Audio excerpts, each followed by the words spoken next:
Hello, you're on the Reddit Reveals channel. The box was labeled Winter Coats. I hadn't touched it in almost a decade.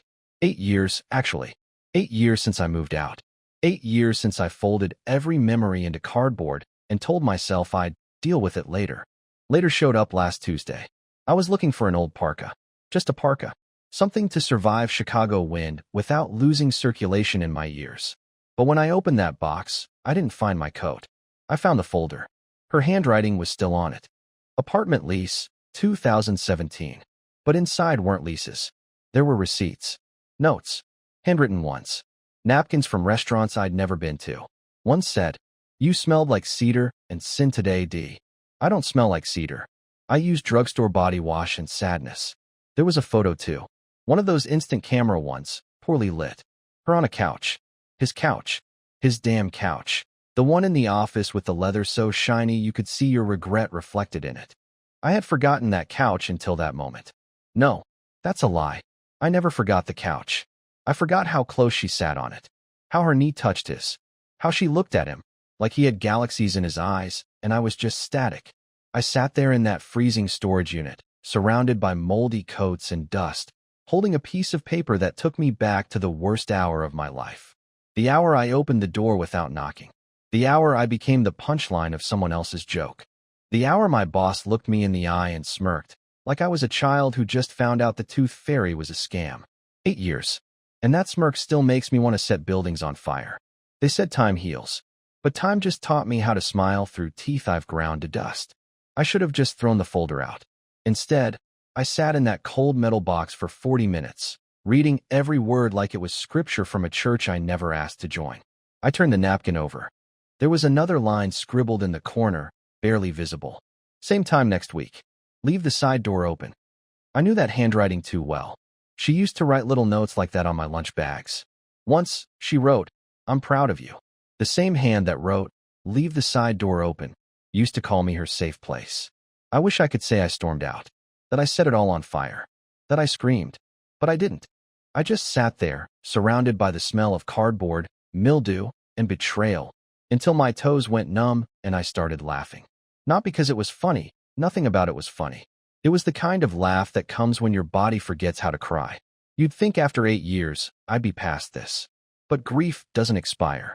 It just waits in storage. I didn't tell anyone about what I found. Not my therapist. Not my brother. Not even the woman I've been seeing for the past 6 months. She doesn't even know I was engaged before. She thinks I'm emotionally distant because of family stuff. I let her believe that. It's easier. But that night, after I got back from the unit, I didn't sleep. I laid in bed, the folder on my nightstand like a loaded gun. Around 2 a.m., I opened it again and something slipped out, a crumpled business card. On the back, in the same handwriting, just 2 words. He knows. My stomach dropped. I don't know why exactly. Maybe because deep down I always assumed it was just the 2 of them. Her and my boss, Harlan. But this card, this damn card, it belonged to someone else. Someone I hadn't thought about in years. Someone who was supposed to be my friend. I pulled out my old phone from the junk drawer. It still worked. Still had the messages. I scrolled through until I found his name. Caleb. I stared at our last message. It was from the day I quit my job. He wrote, "I'm sorry, man. I didn't know." But what if he did? What if he always knew? And what if that folder wasn't just a leftover piece of the past, but a warning? I couldn't stop staring at those 2 words. He knows. They felt alive, like they were whispering to me from the back of that card. The moment I saw Caleb's name again, my chest tightened like it did 8 years ago when I first realized everything I thought was stable had already started to rot beneath me. I used to trust that guy. I mean, he was in my wedding party. We played poker every second Friday for 3 years straight. We shared playlists. Inside jokes. Once, when my dad got sick, Caleb was the one who stayed up with me till 3 a.m., making terrible soup and worse jokes just to keep my head straight. And now I had this gnawing feeling in my gut that the whole time, he was just watching me walk blindfolded into traffic. I didn't text him. I didn't call. I couldn't. I needed to know more before I reached out and maybe set off some chain reaction I couldn't control. Instead, I did something I haven't done in years. I logged into the cloud backup tied to that old phone. I figured maybe there were photos I'd forgotten. Videos. Audio messages. Anything.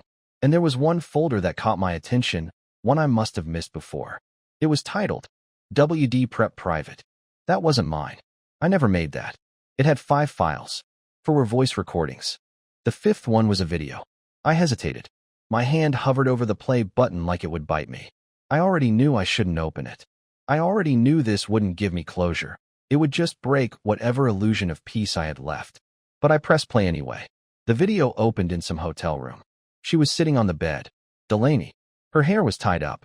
She was wearing one of my old college hoodies, the one she used to borrow, so often it basically became hers. She was holding her phone like she was talking to someone, or maybe just recording something she never planned to send. Her voice was calm, steady. That's what unnerved me most. She said, "If you're watching this, it's probably because you know. Or at least, you think you do. So, I'll just say it." She looked down, took a breath. It wasn't just Harlan. It was never just him. She looked back up, straight into the lens, straight into me. "I didn't love you, Elliott. I loved the version of me that existed around you. But I was never that girl. I'm sorry." She didn't cry. She didn't pause. She just stopped the recording. That was it. A digital guillotine. I watched it 3 times. I didn't move. My chest was on fire, like I had swallowed acid, and it was eating its way through the years I had spent pretending this wound was stitched shut. But here's what really broke me. The date on that video? 2 days before I caught her. She knew I'd find out.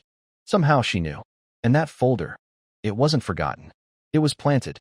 She wanted me to open it, years later. Which means this story isn't over. Which means I'm not the only one still carrying it. And someone, maybe Caleb, is still lying to me. I didn't sleep that night. Again, I kept replaying the video in my mind. Her voice, her eyes, that calm, calculated delivery. Like she wasn't just breaking up with me, she was dissecting me. I tried to understand why. Why record something like that and leave it buried in a folder with voice memos and receipts? Why now?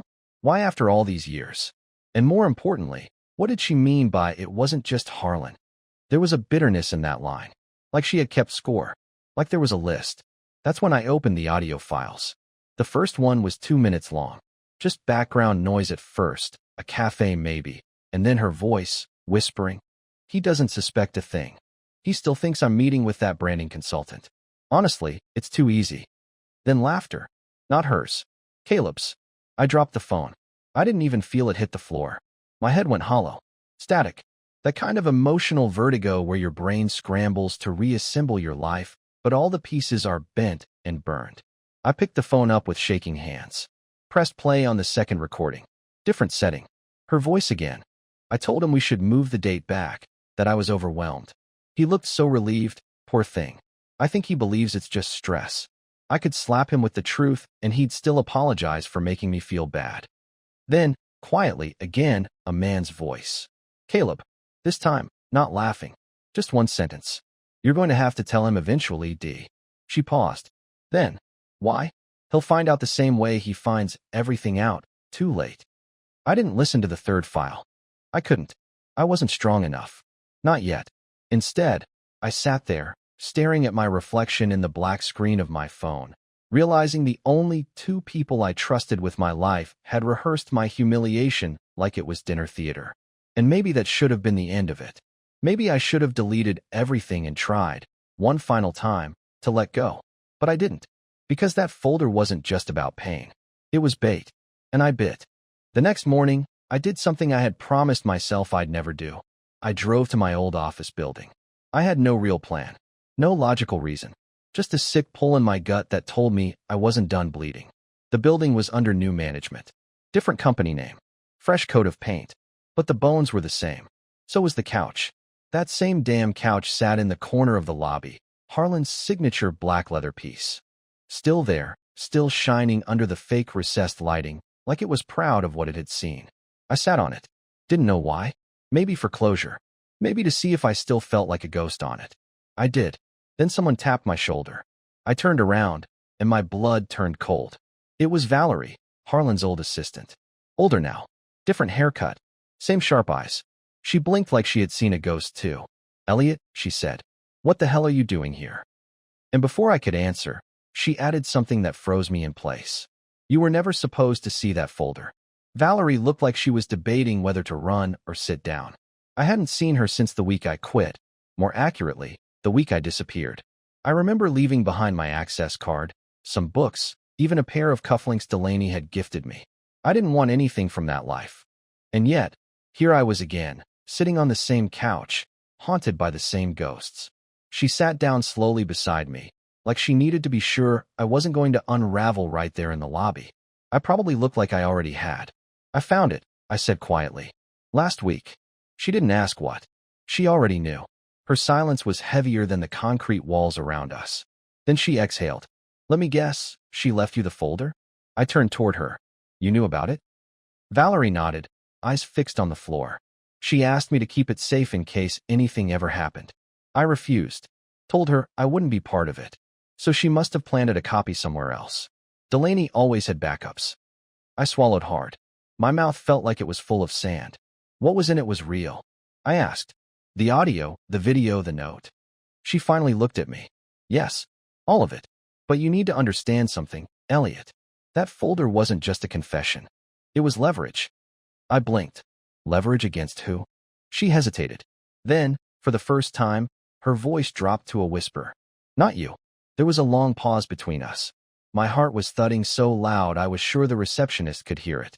She used it to control Harlan, Valerie continued. She started recording things, conversations, meetings, everything. She knew he was seeing someone else on the side. Some executive's daughter, I think. She threatened to expose him, tank his career. He begged her not to. Offered her money, position, protection. My head was spinning. You're saying she blackmailed him? She owned him, Valerie said bitterly. For almost 6 months. I leaned back, trying to process it. The woman who had once danced barefoot in our kitchen, who made me playlists with stupid names like Pasta and Kisses, had also built a quiet empire of manipulation behind my back. But why leave it for me? I asked. Why let me find it now? Valerie gave me a look I'll never forget, equal parts pity and warning.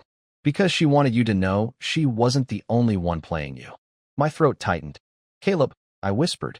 She nodded slowly. He didn't just know about the affair, Elliott. He helped her. I felt the blood drain from my face. She needed someone on the inside, Valerie continued. Someone to feed her information. Someone who could access internal files, booking logs, calendar invites. You trusted Caleb. That made you useful. That made you vulnerable. I stood up, dizzy. I had to get out of there. I needed air. I needed time. I needed to scream into a cave and never come back. But then Valerie said one more thing that stopped me in my tracks. She wanted you to forgive her, she said. Not because she deserved it, but because she thought, eventually, you'd understand why she did what she did. I turned back slowly. Did you ever understand? She looked away. No, but I think Caleb did. I hadn't spoken to Caleb in 8 years. Not a text. Not a tagged photo. Not even one of those awkward birthday, hope you're well, messages people send when they're pretending to be civil. I cut him out the moment I quit that job. I told myself it was about boundaries, self-preservation. But if I'm honest, it was fear. Fear that if I heard his voice, I'd lose it. That I'd say something I couldn't take back. That I'd mean every word. But now I needed to know. I scrolled through the contacts on my old phone like I was walking barefoot over broken glass. When I found his name, I stared at it for a full minute before pressing the call button. He answered on the first ring. Elliott. He sounded winded. Like he'd just run up a flight of stairs. Or like he'd been expecting this call for years. I found the folder, I said. Silence.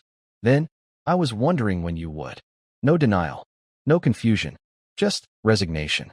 That one sentence felt heavier than any apology he could have offered. You knew, I said flatly. Yes, he whispered. And you helped her. Another pause. Yes. I gripped the edge of the kitchen counter to stay upright. My legs felt like they didn't belong to me anymore. Why? I finally choked out. You were my best friend. I was, he said. But I was also in love with her. The world tilted. My mind scrambled to process those words. Simple, sharp, devastating. I never touched her, he added quickly. Not like that. I swear to God. But I was in love with her, and she knew it. She used it. And you just what? Sold me out. My voice cracked. No, he said. I thought I was protecting you. I laughed bitterly. By helping her lie to me for months? I thought she'd leave Harlan, Caleb said. That she'd end it. That if I helped her enough, she'd stop before it got worse. before it destroyed everything. But she didn't. She just pulled me deeper. I became her handler, her cleaner, her insurance policy. I couldn't believe what I was hearing. Caleb, the guy who once drove 6 hours to bail me out after a flat tire on a camping trip, had helped orchestrate the slow unraveling of my life. All because he couldn't tell her no. Why didn't you warn me? I asked, quieter this time. He didn't answer right away. When he did, his voice was trembling. Because by the time I wanted to, I knew you'd never look at me the same. You were right, I said coldly. Elliott, please. I didn't know she was going to leave that folder for you. I thought she deleted everything. I didn't know she recorded that video. I didn't say anything. I didn't need to. The silence between us said everything I felt. I'm sorry, he whispered. That's not enough, I replied. I know. And then, like a coward, he hung up. I stood there in my kitchen, phone still pressed to my ear, surrounded by the quiet hum of my refrigerator and the unbearable truth that the two people I had trusted the most didn't just betray me together. They betrayed me separately, independently, willingly. And yet, both of them had said the same thing in different ways. That I wasn't supposed to find the folder. But I did, which means someone else might have wanted me to. And I think I know who. The next morning, I woke up with a kind of clarity that didn't feel like peace.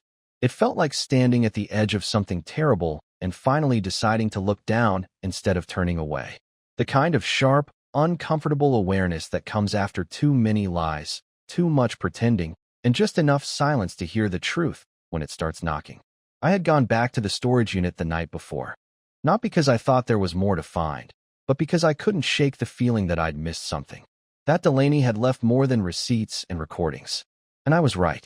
It was tucked into the seam of the box, wedged so tightly between the cardboard and the side flap that I wouldn't have seen it if I hadn't turned the whole thing upside down. A plain white envelope. No name on the front. No markings.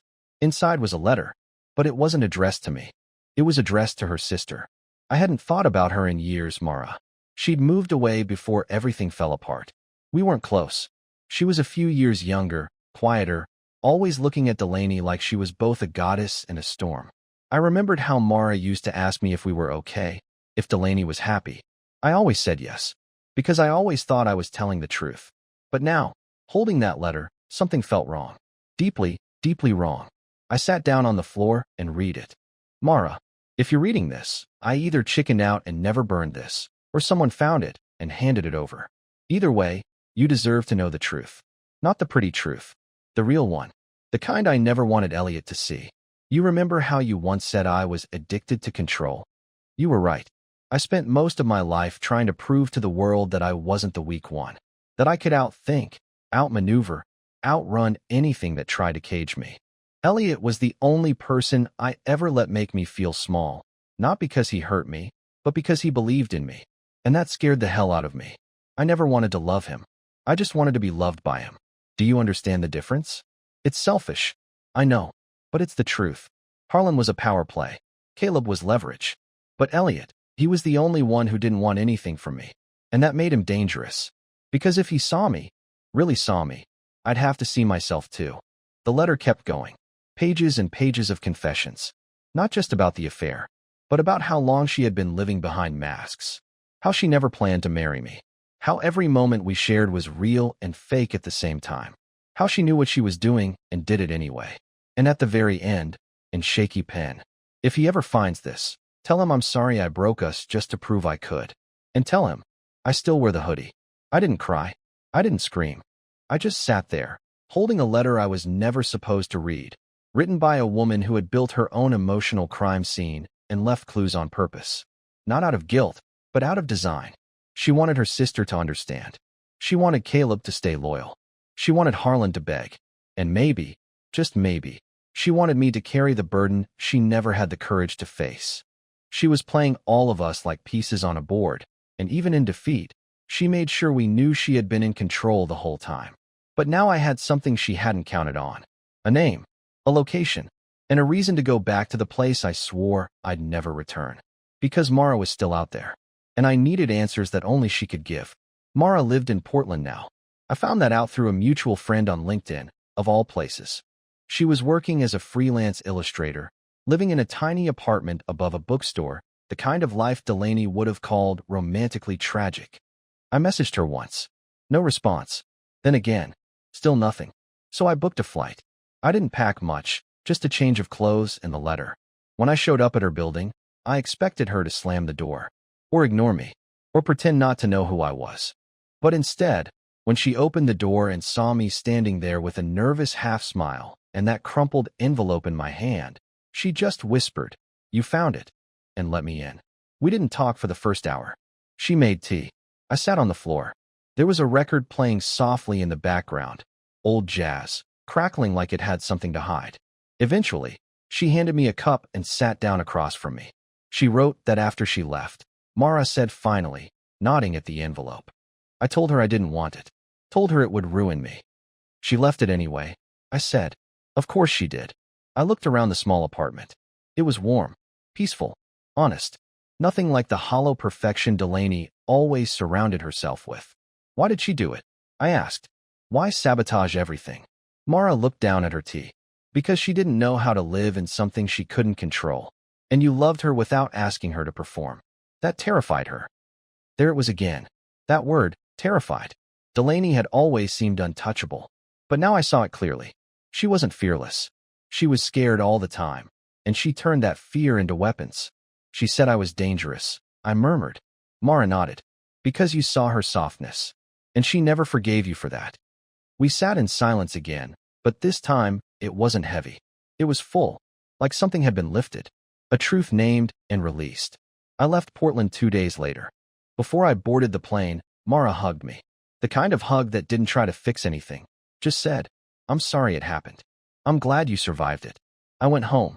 I deleted the folder, burned the letter, and I finally let go. Not of the pain. That still lives in quiet corners of me.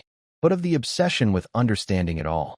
Of the endless need to rewrite the ending in my head. Of the version of myself that kept asking, was it my fault?